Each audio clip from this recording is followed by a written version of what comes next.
Okay, so in this lecture, we will discuss the wave equations of the electromagnetic fields. So first we will discuss the wave equation of electromagnetic field in free space. So topic is wave equations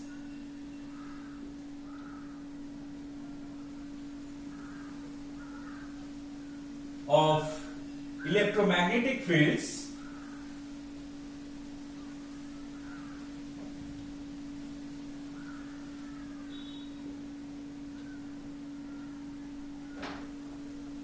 Now first we will see in free space.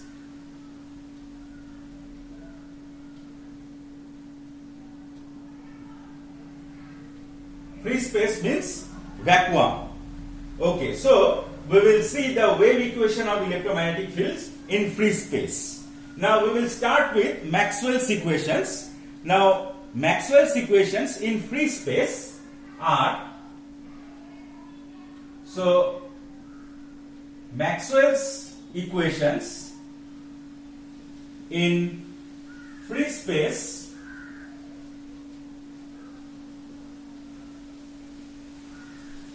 are one, that is divergence of the electric field in free space. We have charge density equal to 0, so divergence of the electric field will be 0 because in free space there is no charge. So the first Maxwell's equation has this form. So divergence of E is equal to 0 because rho is 0 in free space. Okay. So number 2, divergence of the magnetic field, that is also equal to 0. This is always true. We know that. Okay. Now the third equation is del cross E is equal to minus del B del T. This is Faraday's law. And fourth equation, that is the modified form of Ampere's law, that is equal to del cross B. Now normally here we have mu 0 J, but in free space the current density will be 0, so J is 0, so we have mu 0 epsilon 0 del E del T. So these are the four Maxwell's equations in free space. Okay, now you can see that these two equations are coupled partial differential equations. Why? Because this equation is containing both electric field and magnetic field. Also this equation is also containing magnetic field and electric field. So these two equations are coupled partial differential equations. Now we can decouple by taking curl of this equation, these two equations. We can take curl of both sides and also of both sides of this equation, and we will see what happens. They get decoupled. Okay, so we will first take the curl of the third equation, that is the Faraday's law. Okay, so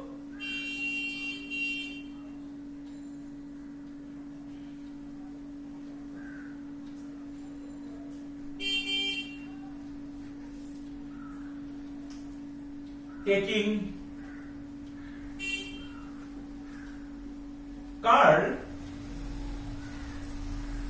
of both sides of equation 3, we get del cross E is equal to minus del cross del B del T. So we have taken the curl of both sides of equation 3. Okay.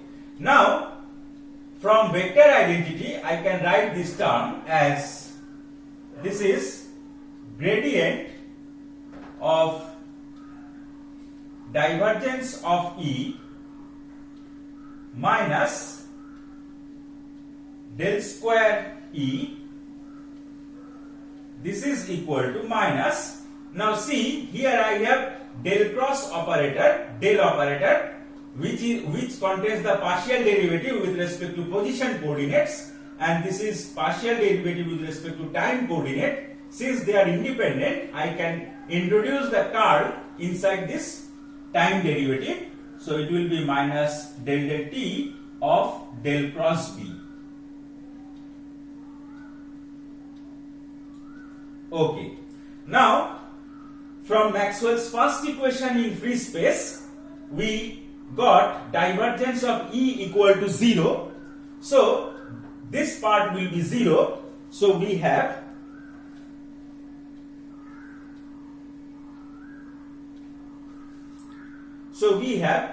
so this part is 0. So or minus del square E is equal to, now from Maxwell's fourth equation we see that curl of B is equal to mu 0 epsilon 0 del E del T, that we can put here. So minus del del T of mu 0 epsilon 0 del E del T. Now since this is permeability of vacuum and this is permittivity of free space, these are constants, we can bring it outside this derivative term. So we can write, and also we can cancel the minus sign from both sides. So we have del square E is equal to mu 0 epsilon 0 del square E del T square. So you can see that this is a wave equation. This is the equation, a wave equation of the electric field. Now what is the velocity? Here normally we have the v 1 by v square term. So 1 by, here I have, that is the velocity term, velocity of the wave. So that is, in free space, velocity of the electric field or electromagnetic field is c. So we can write this as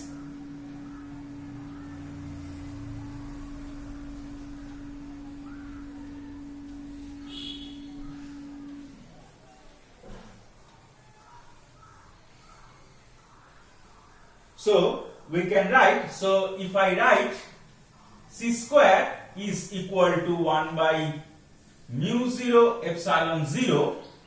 If I write, c is the velocity of light in free space, so I can write this equation as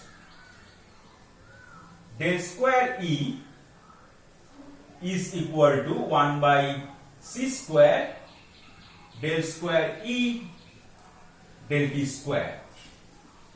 So this is our wave equation of the electric field. Okay. Now similarly, we can obtain the wave equation of the magnetic field also by taking curl of both sides of equation 4. So taking curl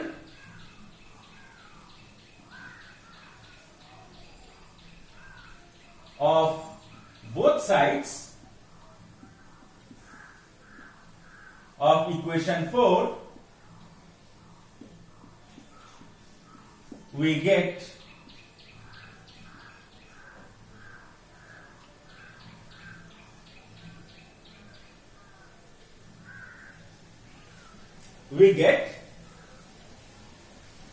del cross B, that is equal to del cross mu 0 epsilon 0 del E del T. Okay. Now we can use that same vector identity. So this is gradient of divergence of B minus del square B, and here I can write mu 0 epsilon 0, then I can insert this del operator inside the time derivative. So I will have del T of del cross E. So now from Maxwell's second equation in free space, we know that del dot B is equal to 0. So this term will be 0.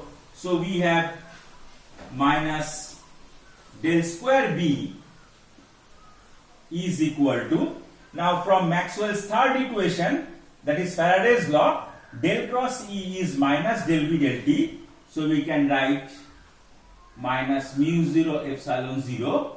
So del B del T here. So I will have del square B del T square. Okay, so I can cancel minus sign from both sides. So this is del square B is equal to mu 0 epsilon 0 del square B del T square. Okay, now similarly I can write this term as 1 by C square. So we have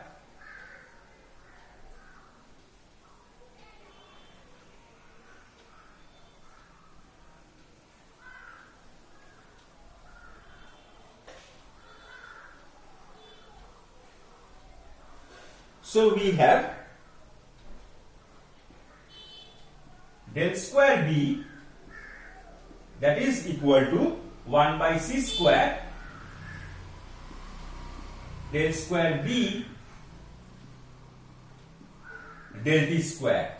So this is the wave equation of the magnetic field. So these two equations are the wave equation of the electromagnetic field in free space.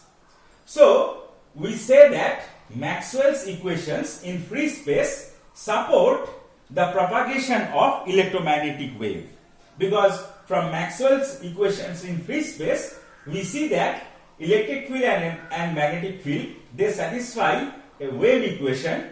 So we say that Maxwell's equations in free space supports this propagation of electromagnetic wave. Okay, so these are the wave equations in free space. Now we will go to the wave equation of electromagnetic field in material medium. Okay, so mainly we will concentrate on dielectric material. So now we will go to the topic of wave equation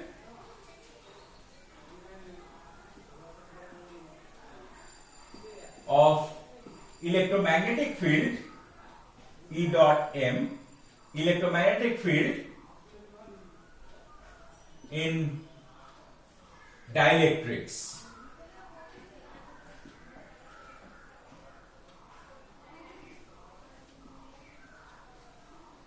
So this topic we will do now. Now here also we need Maxwell's equations in material medium, because we are doing that propagation of electromagnetic waves through dielectric medium. Okay, now before I directly go to this topic, I will discuss what happens when we apply electric field or magnetic field on a dielectric material. We have discussed this topic thoroughly in our previous lecture.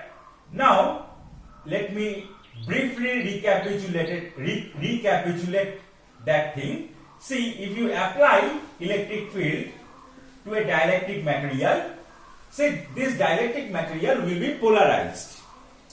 So there will be a net electric dipole moment. So dielectric material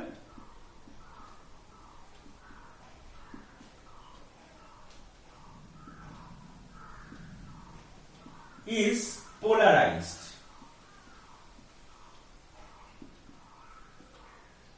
So what happens? There develops bound charges inside the dielectric. One is called the volume bound charge. Volume bound charge.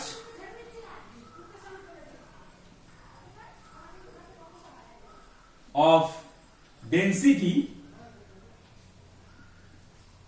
rho b is equal to minus del dot p, where p is the electric polarization vector. Okay, and there also develops surface bound charges. So surface bound charge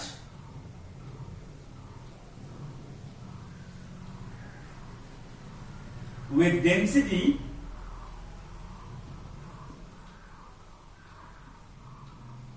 sigma b, that is equal to p dot n cap, where p is the electric polarization vector and n cap is a unit normal to the surface of the dielectric.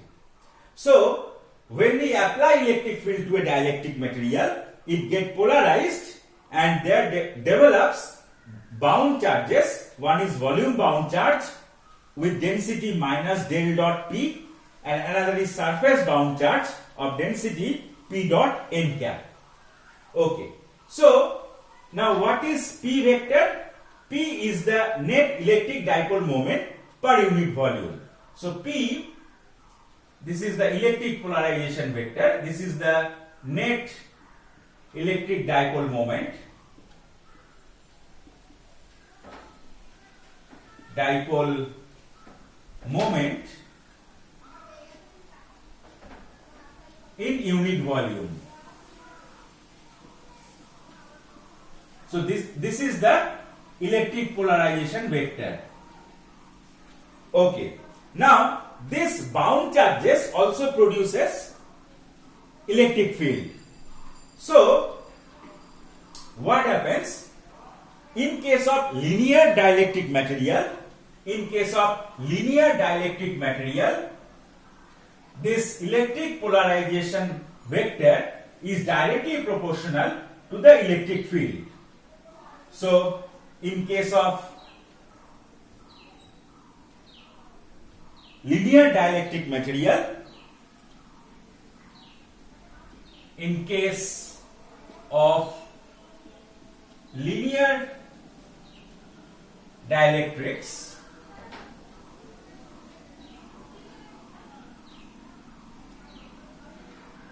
P is directly proportional to E when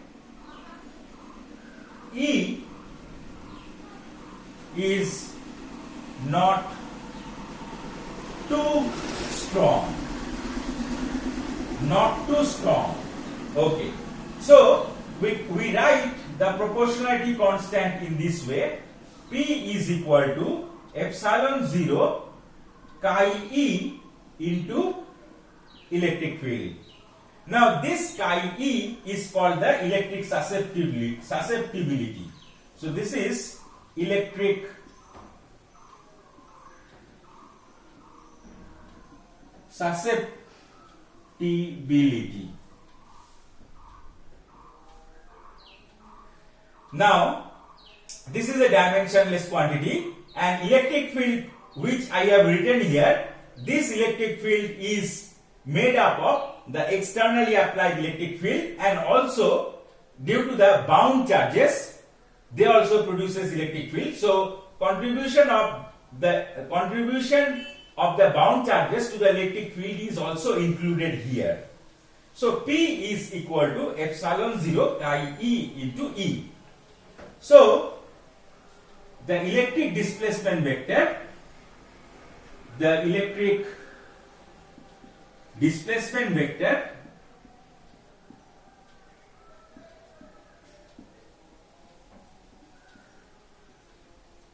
vector D is equal to epsilon 0 E plus P. Now for a linear dielectric, I can use this equation. So I can write epsilon 0 E plus epsilon 0 chi E into E. Okay, now I can write this as epsilon 0 into 1 plus chi E into E. So this is the electric displacement vector for a linear dielectric. Now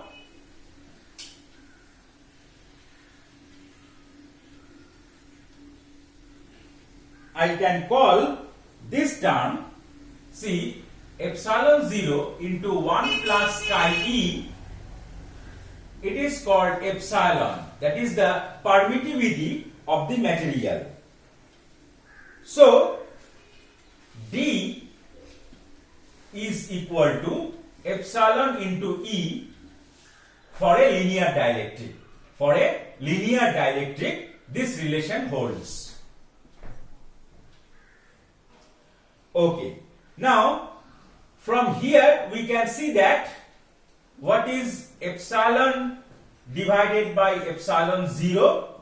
This is equal to 1 plus chi E, and this term is called the relative permittivity of the material, or the dielectric constant of the material. So this is called relative permittivity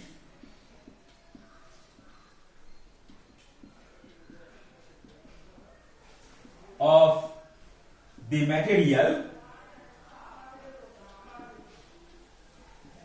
or dielectric constant.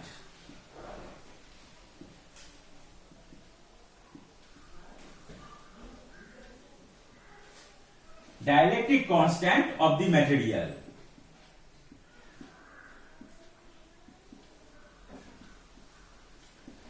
Now you can see from here this equation that in free space there is no material for polarization.